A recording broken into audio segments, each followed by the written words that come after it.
Welcome back to Dr. Preeti's tutorial. तो आज बात करते हैं रिप्रोडक्टिव सिस्टम की और रिप्रोडक्टिव सिस्टम में भी मेल रिप्रोडक्टिव सिस्टम की। तो सबसे पहले रिप्रोडक्टिव सिस्टम क्यों होता है बॉडी में? For the multiplication of organism. क्योंकि आपको पता है कि कॉकरोच जो है वो डाइशियस ऑर्गेनिज्म है, मीन्स कि यूनिसेक्सुअल होता है। मेल और फीमेल अलग अलग ऑर्गेनिज्म होते हैं जो कि सेक्सुअल डायमॉर्फिज्म शो करते हैं।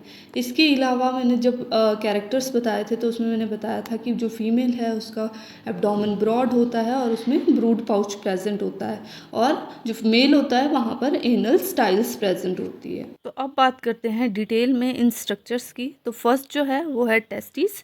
टेस्टिस अगर आप देखो तो यहाँ पर जो है पेयर्ड स्ट्रक्चर प्रेजेंट होते हैं। ये जो टेस्टिस हैं दे आर इलोंगेटेड ऑर्गन्स और यूजुअली ये फिफ्थ और सिक्स जो एब्डोमिनल टर्गा है वहाँ पर अटैच्ड होते हैं। They are usually embedded in fat bodies और इसके ऊपर आपको यहाँ पर फॉलिकल्स देखने को मिलेंगे। तो ये छोटे छोटे जो स्ट्रक्चर्स है दे आर फॉलिकल्स। इस डायग्राम में भी आप देख सकते हो कि ये जो हैं दीज आर फॉलिकल्स। तो ये फॉलिकल्स जो हैं स्पर्म्स की प्रोडक्शन के लिए रिस्पॉन्सिबल होते हैं और ये जो हैं डायरेक्टली अटैच्ड होते हैं वासा एफरेंशिया के साथ। तो जो स्पर्म्स यहाँ पर प्रोड्यूस होते हैं through small follicles they are transported by vasa efferentia to the vasa deferens. Second जो स्ट्रक्चर आता है that is vasa deferentia. It's a tube like structure. ये भी पेयर में होता है, सिलेंडर शेप का होता है और यहाँ पर वाइट कलर की ट्यूब लाइक स्ट्रक्चर्स आपको देखने को मिलेगी जो ओपन होती है यहाँ जाकर इजैकुलेटरी डक्ट के पास में। फिर जो थर्ड आता है दैट इज इजैकुलेटरी डक्ट। अब इजैकुलेटरी डक्ट जो है ये एक वाइड मीडियन डक्ट है और इसकी वॉल्स जो होती हैं वो मस्कुलर होती है। तो मेनली जो ओपनिंग है वासा डिफरेंशिया की इनटू द इजैकुलेटरी डक्ट, वहाँ पर जो है आपको मशरूम ग्लैंड देखने को मिलेगा। तो ये जैसी मशरूम दिखती है उस टाइप का दिखता है, इसलिए इसको मशरूम ग्लैंड बोलते हैं या फिर यूट्रिकुलर ग्लैंड बोलते हैं। यूजुअली ये लोकेट होता है anterior end of the ejaculatory duct. तो इसमें बहुत सारे ब्लाइंड ट्यूब्यूल्स देखने को मिलते हैं। मेनली 3 तरह के ब्लाइंड ट्यूब्यूल्स आपको यहाँ देखने को मिलेंगे, जिनमें से कुछ जो हैं वो लॉन्ग ट्यूब्यूल्स होते हैं, कुछ स्मॉल ट्यूब्यूल्स होते हैं और जो थर्ड पार्ट आता है वो है सेमिनल वेसिकल्स। तो जब हम बात करते हैं लॉन्ग ट्यूब्यूल्स की, तो अगर आप ये स्ट्रक्चर देखो यहाँ पर मशरूम ग्लैंड का, इसके आउटर पोर्शन पर यहाँ पर लॉन्ग ट्यूब्यूल्स प्रेजेंट होते हैं। मेनली जो पेरिफेरल पार्ट है इस ग्लैंड का वहाँ पर लॉन्ग ट्यूब्यूल्स आपको देखने को मिलेंगे आउटर सरफेस पे। तो मेनली ये क्या करता है, इसकी जो सिक्रीशन होती है that forms the inner layer of the spermatophore wall. दूसरे आते हैं स्मॉल ट्यूब्यूल्स। वो मेनली प्रेजेंट होते हैं एंटीरोमीडियन पार्ट में, अंदर वाली साइड पे प्रेजेंट होते हैं और इसकी सिक्रीशन जो है वो स्पर्म्स को नरिश करने का काम करती है। थर्ड जो आती हैं वो आती हैं सेमिनल वेसिकल्स। तो सेमिनल वेसिकल्स जो हैं वो लोअर एंड पे प्रेजेंट होती हैं and they are posteriomedian in position. Usually ये स्मॉल होती है, स्वोलन होती है और ये स्पर्म्स की स्टोरेज का काम करती हैं। इजैकुलेटरी डक्ट है, ये ओपन होती है मेल जेनाइटल एपर्चर में या फिर मेल गोनोपोर में। मेल जेनाइटल एपर्चर, तो ये स्मॉल एपर्चर है at the end of the body below the anus present होता है और मेनली ये लाई करता है वेंट्रल फेलोमियर में और गोनोफाइसिस में। फिर नेक्स्ट जो पार्ट आता है दैट इज़ गोनेपोफाइसिस।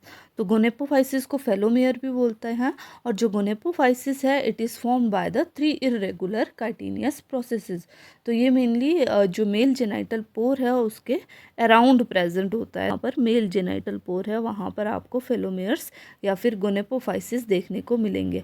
ये यूजुअली हेल्प करते हैं कॉपुलेशन में और ये एक्सटर्नल जेनिटेलिया की तरह एक्ट करते हैं। अकॉर्डिंग टू इनकी पोजीशन जो है इनके नाम है, जो राइट साइड पे होगा उसको राइट फेलोमेयर बोलते हैं, लेफ्ट साइड पे लेफ्ट फेलोमेयर और इसके अलावा यहाँ पर वेंट्रल फेलोमेयर प्रेजेंट होता है। तो मैंने बोला कि ये 3 इरेगुलर काइटिनियस प्रोसेसेस है, काइटिन के बने होते हैं ये। फिर जो है नेक्स्ट पार्ट आता है फेलिक और कॉन्ग्लोमेट ग्लैंड। ये लॉन्ग फ्लैट वाइटिश कलर का सैक लाइक ऑर्गन है और ये इजैकुलेटरी डक्ट और यूट्रिकुलर डक्ट के नीचे प्रेजेंट होता है। तो यहाँ पर आपको फेलिक ग्लैंड देखने को मिलेगा। एंटीरियरली ये कहाँ पर प्रेजेंट है, यूट्रिकुलर जो ग्लैंड है उसके आगे वाली साइड के ऊपर प्रेजेंट है और पोस्टीरियरली ये टेपर्स करता है टू फॉर्म फैलिक ग्लैंड। तो इसकी सिक्रीशन जो है वो आउटर लेयर बनाती है स्पर्मेटोफोरिक वॉल की, और ये इसका जो ऑर्डर होता है वो मस्की ऑर्डर होता है, और इसी ऑर्डर की वजह से जो फीमेल कॉकरोच है वो मेल कॉकरोच की लोकेशन का पता करती है। इसके अलावा मैंने पहले भी बताया था कि जो मेल कॉकरोच होते हैं वहाँ पर एनल स्टाइल प्रेजेंट होती है, और यहाँ पर स्यूडोपेनिस जो है वो देखने को मिलता है। फिर बात करते हैं physiology of male reproductive system की। तो जो टेस्टिस हैं उसके जो फॉलिक्यूलर सेल्स हैं वो प्रोड्यूस करते हैं स्पर्म्स को। वो स्पर्म्स ट्रैवल करते हैं वासा इफ्रेंशिया के थ्रू, वासा डिफरेंशिया में, वहाँ से वो ट्रैवल करते हैं सेमिनल वेसिकल्स में। सेमिनल वेसिकल्स में जो है उनकी स्टोरेज होती है, और उसके अलावा वो फिर स्पर्मेटोफोर की प्रोडक्शन में हेल्प करते हैं, जहाँ पर क्या होता है कि जो स्पर्मेटोफोर है उसकी जो वॉल है उसकी प्रोडक्शन होती है यूट्रिकुलर ग्लैंड की वजह से, और जो फेलिक ग्लैंड है वो यहाँ पर स्पर्म की नरिशमेंट में हेल्प करते हैं। तो स्पर्मेटोफोर में क्या होता है कि जो स्पर्म्स है they are stick together in the form of bundles. तो जब कॉपुलेशन का प्रोसेस होता है तो ड्यूरिंग कॉपुलेशन ये स्पर्मेटोफोर जो है वो ट्रैवल होते हैं एजैकुलेटरी डक्ट के पास, वहाँ पर स्यूडोपेनिस प्रेजेंट होता है, उसके थ्रू जो है they are deposited into the female genital tract. So this is all about the male reproductive system of cockroach. If you like the content, please hit the like button, share the video, and don't forget to subscribe the channel Dr. Preeti's Tutorial. Thanks for watching.